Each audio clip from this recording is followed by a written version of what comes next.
নমস্কার বন্ধুরা, আমি কোজাগরি আবারও চলে এসেছি তোমাদের সামনে একটা ভিডিও উপস্থাপন করব বলে। আজ যে সংক্রান্ত তথ্য তোমাদের সামনে উপস্থাপিত করতে চলেছি সেটা হলো, বন্ধুরা আমরা সকলেই জানি মাঘ মাস চলছে, আর আগামীকাল মাঘ মাসের অন্তিম মঙ্গলবার। যদি কারোর গ্রহচক্রে শনিদেবের দোষ থাকে বা শনিদেবের সাড়ে সাতি চলে, বা কারোর গ্রহচক্রে যদি বৃহস্পতি অসন্তুষ্ট থাকেন, অর্থাৎ বৃহস্পতি অসন্তুষ্ট থাকলে কি হয়, অর্থলাভে ব্যাঘাত ঘটে। জীবনে আমরা এগিয়ে চলার পথে নানান বাধা বিপত্তির সম্মুখীন হতে হয় আমাদেরকে। এই পুরোটাই কিন্তু ভাগ্যচক্রে বা গ্রহচক্রে কোনো দোষ থাকলেই হয়ে থাকে। তো এই সকল সমস্যা থেকে সমাধান পেতে বা মুক্তি পেতে আগামীকাল মাঘ মাসের অন্তিম মঙ্গলবার এই ছোট্ট ছোট্ট ক্রিয়াগুলি যদি সম্পন্ন করতে পারো তবে হাতে নাতে ফললাভ করবে। এই ক্রিয়াগুলি শুধুমাত্র আগামীকাল মঙ্গলবার করলেই যে তুমি ফললাভ করবে তা না, যে কোনো মাসের যে কোনো সপ্তাহের যে কোনো মঙ্গলবার এই ক্রিয়াগুলি কিন্তু করতে পারো, হাতে নাতে ফললাভ করবে।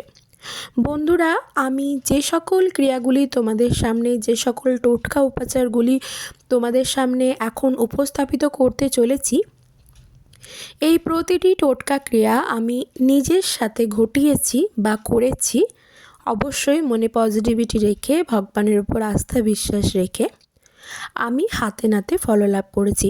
বড় মায়ের কৃপায় ভীষণভাবে উপকৃত হয়েছি, বজরংবলীর কৃপা লাভ করেছি, ভগবান কৃষ্ণের কৃপা লাভ করেছি।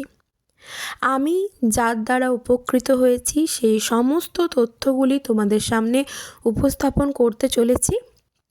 আশা করি তোমাদের ভালো লাগবে। যদি মনে হয় ক্রিয়াগুলি সম্পন্ন করে দেখতে পারো, বড় মায়ের কৃপা লাভ করবে, বজরংবলীর কৃপা লাভ করবে, শনির সাড়ে সাতি থেকে মুক্তি পাবে, অর্থাভাব দূরীভূত হবে চিরতরে, বাস্তুদোষ দূরীভূত হবে। হ্যাঁ বন্ধুরা, এটাই দৃঢ় সত্য কথা। তবে যে কোনো টোটকা উপাচার ভগবানের উপর আস্থা বিশ্বাস রেখে করতে হবে এবং মনের পজিটিভিটিটাকে কাজ করিয়ে করতে হবে। মনের পজিটিভিটিটাকে কাজ করা না, অর্থাৎ আমি এটাই বলতে চাইছি, যখন তুমি টোটকা ক্রিয়াগুলি সম্পন্ন করছো বা করতে যাচ্ছ, তখন তোমার মনের মধ্যে এটাই তোমার মনের মধ্যে চালাতে হবে যে আমি যে ক্রিয়াটা সম্পন্ন করছি এর দ্বারা আমি উপকৃত হয়ে গেছি। আশা করি আমি বোঝাতে পারলাম। কী সকল তত্ত্ব বা টোটকা ক্রিয়া সমস্তটাই তোমাদের সামনে উপস্থাপন করব। তো চলো তার আগে একটু ইন্ট্রোটা দিয়ে ফেলি। বন্ধুরা, আমি ওমের মা চ্যানেলে তোমাদের আবারও সুস্বাগতম। আশা করি সকলে খুব ভালো আছো, সুস্থ আছো, আমিও ভালো আছি।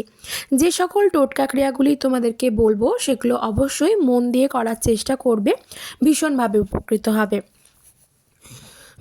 একটা স্পেশাল টোটকা ক্রিয়া বলবো, সেটা সবার শেষে। তবে সবার প্রথমে যেটা বলবো, তোমার বাড়িতে যদি নেগেটিভ এনার্জির প্রবেশ করে থাকে বা তোমার শরীরে যদি নেগেটিভ এনার্জির প্রবেশ করে থাকে, তো তোমার বাড়িতে যদি বজরংবলীর কোনো চিত্রপট বা মূর্তি বা বিগ্রহ থেকে থাকে, সেখানে আগামীকাল মঙ্গলবার বজরংবলীর যে সিঁদুরটা থাকে, লাল যে সিঁদুর বা কমলা রঙের যে সিঁদুরটা থাকে, সেই সিঁদুরটা চামেলি তেল দিয়ে গুলে নাও। গুলে নিয়ে তোমার হাতের আঙুল দিয়ে, কড়ি আঙুলের পাশের আঙুলটি দিয়ে বজরংবলীর কপালে ঠেকিয়ে প্রথমে একবার বলবে তোমার মনস্কামনা, যে তোমার মধ্যে যদি কোনো নেগেটিভ ঊর্জা ঢুকে থাকে বা তোমার শরীরে যদি ঢুকে থাকে বা তোমার বাস্তুতে যদি থেকে থাকে, তা তুমি চিরতরে দূরীভূত করো প্রভু। আবার একবার ঠেকাবে সেই সিঁদুর নিয়ে, একইভাবে পুনরায় যেভাবে বললে সেই কথা বলবে, আবার একবার করবে। মোট কথা হলো 3 বার সিঁদুরটা নিয়ে ঠেকিয়ে, আঙুলটা ঠেকিয়ে তার কপালে তোমাকে এই মনস্কামনা জানাতে হবে। তুমি দেখবে 3 দিনের মাথায় ফললাভ করেছো। এটা দৃঢ় সত্য কথা, এটা আমি আমার নিজের সাথে ঘটিয়ে দেখেছি। তোমরা থাম্বনেলে বজরংবলীর যে মূর্তিটা দেখতে পাচ্ছ, এটা আমার বাড়ির মূর্তি। এই মূর্তিটাতেই আমি কিন্তু করেছি, ঠিক আছে। আচ্ছা, 2 নম্বর যেটা আচ্ছা তোমাদের বলি, যেটা 1 নম্বর বললাম সেটা যদি তোমার বাড়িতে বজরংবলীর মূর্তি থেকে থাকে তবে তুমি করবে, যদি না থেকে থাকে তুমি যে কোনো বজরংবলী বা হনুমানজির মন্দিরে যেয়ে এই ক্রিয়াটি সম্পন্ন করতে পারো। 2 নম্বর যেটা বলবো, তোমার বাড়িতে যদি বজরংবলীর মূর্তি থেকে থাকে, যদি না থেকে থাকে তাহলে মন্দিরে যেয়ে কর্পূর জ্বালিয়ে ভগবানের কাছে হনুমান চল্লিশা পাঠ করো, ঠিক আছে। 21 বার জয় বজরংবলী, জয় বজরংবলী, জয় বজরংবলী, এটা মন্ত্র জপার মতো করে 21 বার বলো, নয়তো 108 বার বলো। এই দুটো বার মানে হয় 108 বার নয় 21 বার বলো। তারপর তোমাকে হনুমান চালিসা পাঠ করতে হবে লাল রঙের একটি আসনের ওপর বসে। বোঝাতে পারলাম? এই ক্রিয়াটি করো, এর দ্বারা প্রচুর অর্থ লাভ করবে। তোমার অর্থজনিত যদি কোনো জীবনে সমস্যা থেকে থাকে, ধরো প্রচুর ধার দেনায় জর্জরিত আছো, বা তোমার কাছে কেউ ধার নিয়েছে সেই টাকা তুমি ফেরত পাচ্ছ না, এই ক্রিয়াটা করো, দেখো হাতে নাতে ফল লাভ করবে। 3 নম্বর যেটা বলবো সেটা হলো, বাড়িতে যদি থেকে থাকে ভালো, বাড়িতে যদি না থেকে থাকে বজরংবলীর কোনো মূর্তি বা বিগ্রহ বা চিত্রপট, তাহলে মন্দিরে গিয়ে তোমাকে করতে হবে ঘিয়ের প্রদীপ জ্বালতে হবে। ঘিয়ের প্রদীপ যখন জ্বালবে লাল তুলো সহযোগে জ্বালবে, ঠিক আছে। লাল তুলো দশকর্মার দোকানে পাওয়া যায়, লাল কালারের তুলো, বা লাল শালুকে কেটেও তুলোর মতো করে বানিয়েও করতে পারো। সেটা ঘিযুক্ত প্রদীপে জ্বালবে এবং সেই প্রদীপের মধ্যে একটি কর্পূর এবং 2টি অক্ষত লবঙ্গ দিয়ে হনুমানজির আরতি করো। আরতি করার সময় তোমার মনস্কামনা জানাও, তোমার বাস্তুদোষ দূরীভূত হবে চিরতরে, যদি কোনো বাস্তু সংক্রান্ত সমস্যা তোমার জীবনে বা তোমার বাড়িতে থেকে থাকে। বুঝতে পারলাম? 3টে গেল। 4 নম্বর যেটা একটা বিশেষ ক্রিয়া আগে বলে ফেলি, সেটা হলো আকন্দ ফুলের গাছ, জানো তোমরা, যেটা মহাদেবের খুব পছন্দের ফুল আকন্দ ফুল। সেই আকন্দ গাছের পাতা 108টা অক্ষত আকন্দ গাছের 108টা অক্ষত পাতা নেবে।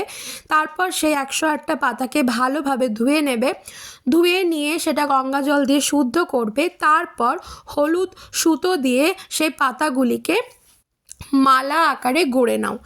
গড়ার পর প্রত্যেকটি পাতাতে রাম লেখো, শুধুমাত্র রাম, জয় শ্রীরাম নয়, শুধুমাত্র রাম।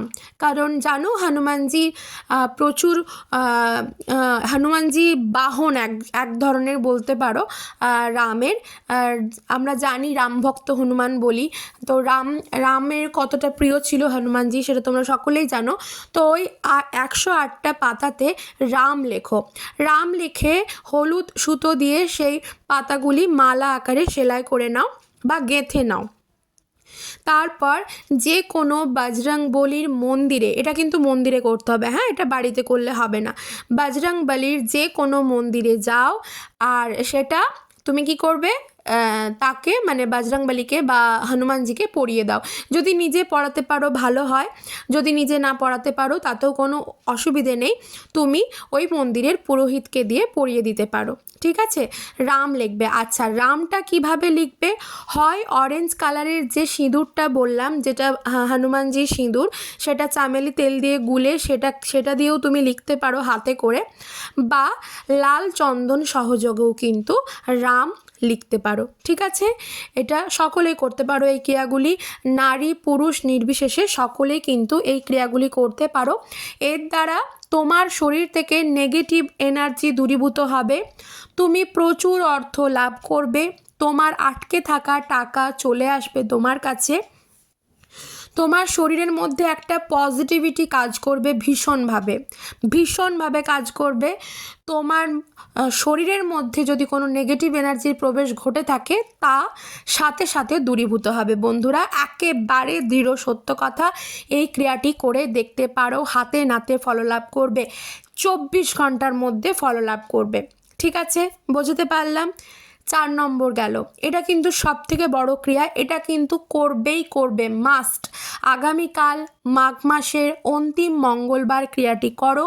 যদি ক্রিয়াটি আগামীকাল না করতে পারো, যে কোনো মাসের, যে কোনো সপ্তাহের, যে কোনো মঙ্গলবার, নারী পুরুষ নির্বিশেষে ক্রিয়াটি করো, 24 ঘন্টার মধ্যে ফললাভ করবে।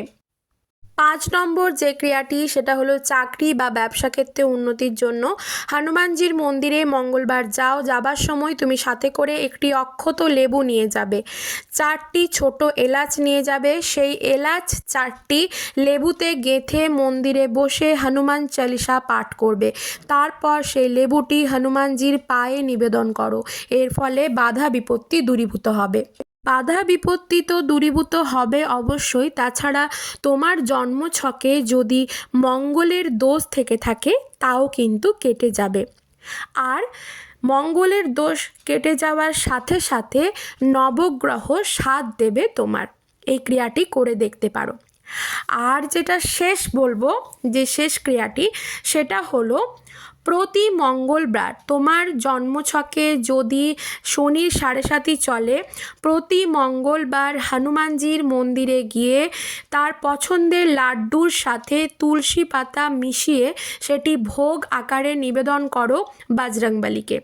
তুমি দেখবে তোমার শরীর থেকে নেগেটিভিটি তো দূর হবে, শনির 7.5ও চটজলদি কেটে যাবে। ক্রিয়াগুলি করো, হাতে নাতে ফললাভ করবে।